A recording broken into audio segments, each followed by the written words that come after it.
Hey everyone, welcome back. Session number 5. We're in the home stretch. Hey, thank you so much for taking this journey with me. I hope that there's been enough value that you've stuck with me and you're on session 5 now. If it's your first session here, thank you for joining me. Quick intro, my name is Jason Hutchinson. I'm the state referee administrator for the state of Idaho. Longtime referees serve the game. This is me giving back. This is me just bringing some information from people that I got the opportunity to work with at a high level that were much better referees and officials than I was, and what they taught me, and now I'm paying it forward to you. So quick disclaimer, just in case, guys, I'm guys and gals, I'm not a certified trainer. I'm not a licensed medical professional. So if you have some injuries, you have some specific needs, please seek out professional advice.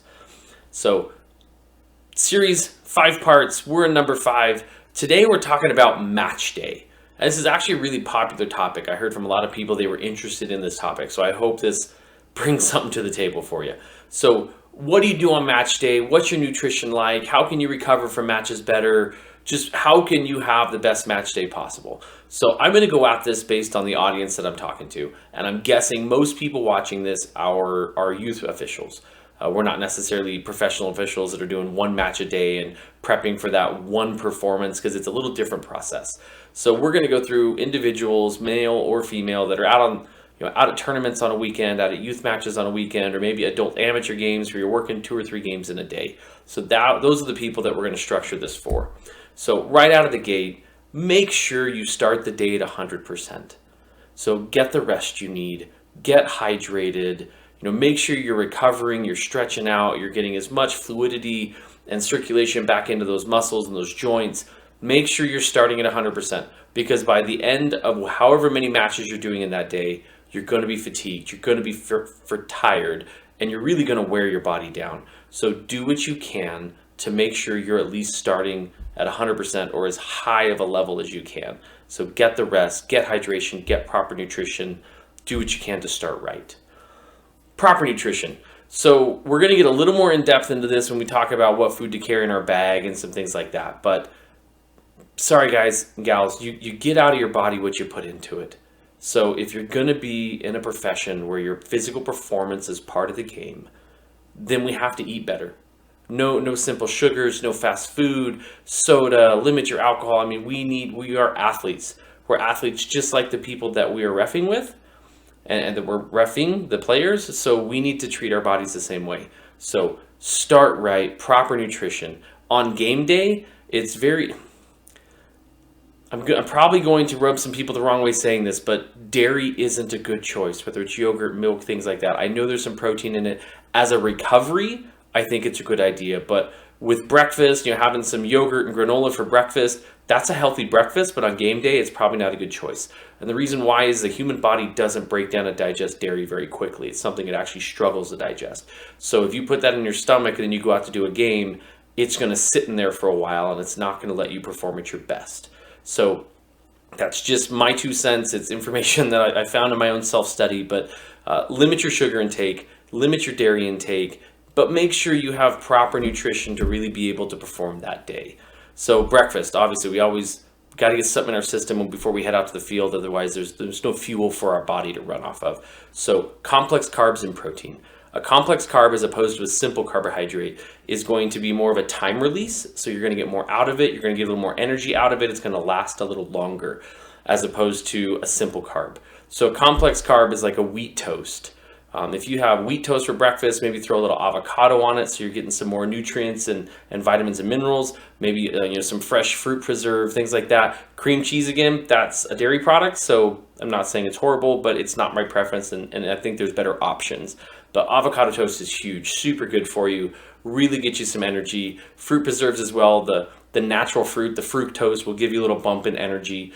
Then maybe throw a couple eggs in there so you're getting a little protein, whether they're scrambled or however you make them. But some eggs and toast with some fruit preserve or avocado is a great way to start your day.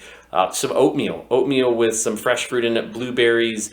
Maybe you throw a little raisins and walnuts in there, but something where you're getting a little bit of natural fructose sugar that's going to give you a little energy, but you're getting that time release in the oats that's going to give you the carbohydrates and the energy as you get out into your day. So start it the right way. Get your sleep, get your hydration, be ready to go. and then get a good breakfast. No stopping for fast food on the way to the field. I wouldn't recommend a protein shake first thing in the morning because that's really going to sit in your stomach hard, but you do need to eat. Don't just skip it and go out empty stomach either. Food you can carry in your bag. So one big thing that we really miss on, and some of the top performing athletes are better at this than us, but when we sweat, people always think about rehydrating. I get water back in my system. Maybe I got to eat a banana or something so I get some potassium for my cramping. But raise your hand when you've got done doing a game and you were all sweaty and all of a sudden you have the white residue that's all around your ears and down on your neck. That's minerals coming out of your sweat and out of your body. Your body is losing minerals as it sweats. So not only do you need water, but you need minerals back in your system. And that's also what leads to the cramping. That's why a lot of people end up taking salt tablets and they take electrolytes because they're trying to get some of that back into their system. So great things to have in your bag for when you're refereeing. Granola bars, mixed nuts or salted mixed nuts, because now you're getting some of that salt, some of that minerals back into your system. Throw some bananas in there, some fresh fruit, apples, simple carbs that are going to give you some energy. Get you over that next 45 minutes before you get to take a break and have lunch.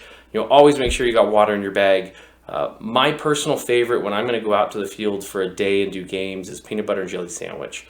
And I wouldn't be eating this regularly if I wasn't burning as many calories as I was going to at this, on this day doing these matches. But it's got the bread, which is a complex carb. It's got some peanut butter, which is a protein. It's got most likely salt in the peanut butter, so there's some minerals. And then the jelly or even peanut butter and honey is going to give you a little bit of that natural fructose or that sugar just to give you a little more energy and get you going again. So PB&J is a great thing to keep in your bag. Plus, it's not really going to go bad. You can just throw it in a Ziploc bag, throw it in your bag, and it's good. So granola bars, salted nuts, PB&J, bananas. Some people say, pickles, pickle juice. Yes, that is technically good for you if you're cramping. That's tough to be chugging out of the field during a soccer match. So not saying there aren't better or other things you can take with you. There's a lot of high performance gels, for runners and things like that. They've got electrolyte gels, they've got protein gels, performance gels. Those are great. They cost a little more money, but if you're willing to do it and that's the level of performance you have, go for it. There are some pre-workouts and post-workouts and recovery drinks and stuff you can mix up with water at the field as well. There's lots of products out there. This is just some information. So I'm not saying any are right or wrong. I think some are better than others. I will say simple sugars are probably not a good choice. Fast food's definitely not a good choice. So I will make those two bold statements. So warm up and stretch. A lot of times we get out to these youth tournaments, you see a whole bunch of referees hanging around the tent. Maybe some people have gone out to check their team, see what colors they have, things like that. But not very many people are jogging, warming up, stretching, preparing their body for a workout. But you're not only preparing for one workout. If you're working 2 or 3 matches that day, that's 2 or 3 workouts you're going to do. So getting your body warmed up, stretch out, prepare, hamstrings, quads, calves, feet. Get ready. You're an athlete just like everyone else. So while we're walking around checking teams, the teams are warming up, preparing, and stretching. So we should be doing the same. So make sure you're at the fields and in the tent, whatever you need to do with enough time that you can get ready, get your crew, get warmed up, get stretched, and be ready to perform. You're going to prevent injury, but you're also going to perform at a higher level longer because your muscles are ready for it. So get in a warm up, get in a stretch before you start game 1, let alone game 2 or game 3. Okay, so it's really important. Please take that seriously. Recovery. So this is the number one question I got from people. How do I recover from my next match? So the minute the first match ends, your recovery for the next match begins. What do you do the minute you're done with the match, and how much time do you have, and how do you recover for the next match? So number one, hydrate. Get as many fluids back into your system. If it's a hot day, if you've been sweating, perspiring, get hydration back into your system. If you know you're gonna have multiple games, it might be good to carry some mineral tablets or something that you can get some minerals, some salt tablets, things like that back into your system to help with some cramping. But do a cool down. If it was a hard game, if you were an assistant referee in a high level game and you ran a lot of sprints, you really taxed your muscles, don't go straight from that to sitting in a lawn chair because your muscles are going to tighten up and cramp up bad. So do a cool down, do a little jog. Doesn't have to be super long. Just do some brief little jogs and then get stretched out. Use a roll stick, use a foam roller. The one comment I like to make here is trainers are at these fields as much for us as they are for players. Don't think twice about walking over to a trainer's tent and saying, hey, I need some help. Can someone help me for 15 minutes? Whether it's stretching, whether it's I got to pull muscle, whether it's getting wrapped up, taped up, they're there for every person's participating. So don't think they're just there for teams. Recovery sleeves.